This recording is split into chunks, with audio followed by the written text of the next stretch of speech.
আসসালামু আলাইকুম গাইজ, আজকে আবার সাইরি করলাম প্রোটিন শেক দিয়ে। পরে ফজর নামাজ পড়ে আমি ঘুমাই গেলাম। পরে সকাল 10টাত খাফর মেলাত গেলাম। আঙ্কেল আমার মুখে সাওয়াত আসলাম, আমি খাফর মেলাত আসলাম আর ভিডিও করাত আসলাম। আমার যে শরম করছিলে বাবা, আজকে জুম্মা বার গোসল করে ভাই জুম্মা লাগে রেডি হইলাম।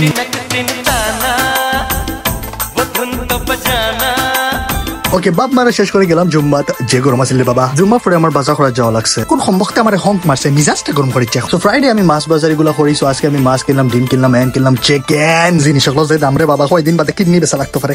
বাজার পরে বাসা তাই ভাই হুক্কা সেট আপ করলাম। আমার আম্মা জানে ভিডিওতে কি কইবা, খুব ইসওয়া হুক্কা খানি বাদ দিস না খানি বে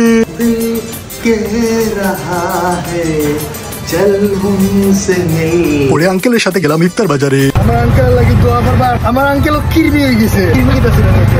কিরমি কিটা বা? কিটকে মুখে দিল। ইফতারে লাগি কিনলাম জিলাপি আর কিনলাম আমার ফেভারিট কুইয়ারের শরবত end of course chicken. Chicken তো কিনতেই হবে রে বাবা, নইলে বডি কি লইব। পরে বাসাতে এসে ইফতার করলাম। আজকে ইফতারে ছিল নাগা, মাই ফেভারিট। এনিওয়েজ ভালো থেকো এন্ড ডোন্ট বি আ গাদা, বি আ দাদা।